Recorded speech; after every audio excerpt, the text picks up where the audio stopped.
Goddard has really played a lead role in the world in moving LiDAR from airborne and ground-based missions into space. I mean, the future is in the hands of the creative people here and elsewhere in industry that can just take this and run with it.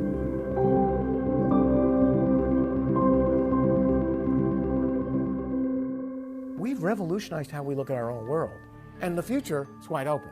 Winds, aerosols, trace gases. I've been spending a lot of time and most of the past decade working on a LiDAR to measure atmospheric CO2, and we've been flying that fairly regularly on aircraft. We've got this remarkable data set that really proves, I think, our approach really works well. There's many other gases that are very important, particularly with global warming, that lasers can help us monitor.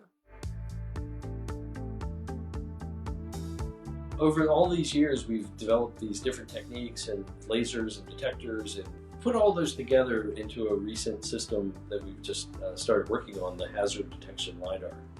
Essentially a really precise, really fast LiDAR that helps land safely on a planet. You want to make millions of measurements in a second. You have to process and produce those data in real time.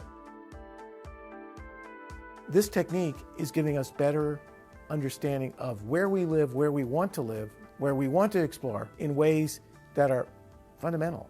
So I look at it as it's a measurement engineering success story, and masterpieces of engineering often lead to masterpieces of science. With Molar 2 being on MGS being the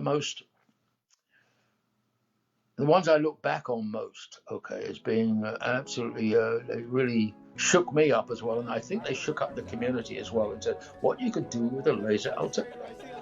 And I'm amazed at how much knowledge can be gleaned from this relatively simple measurement, just measuring time of flight. So you cannot just build just one LiDAR. You need a sustained team who's been building LiDAR for some time, so you can pass on the lessons learned and so forth. To see that rocket go up with the thing that we had worked on for so long finally become a reality. I had my family with me, many of the other scientists had their family. The reason many of us also bring our family there is because of the sacrifices our families had to make this a reality. Because of the long nights and being away and the amount of effort we had to put in. There's a lot of special pieces that need to go into it, and a lot of experience that's just built through decades of doing. Across Goddard, they bring in new people to learn through mentorship and learn by doing on these projects.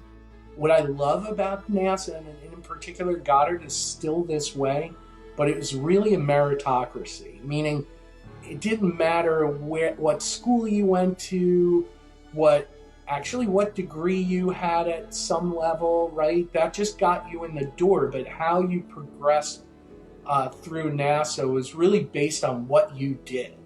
I never suffered from being, I never was not promoted, or I never was told I was doing a bad job or anything like that because I was a woman.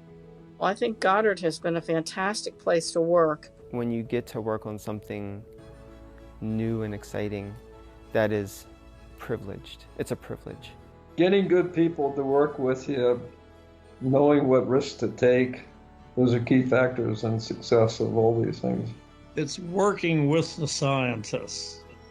You're in the same team, you're in the same room, you're in the same meetings, you're down the hall from each other, you're in the same organizations.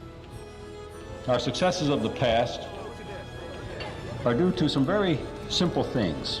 And that is that Goddard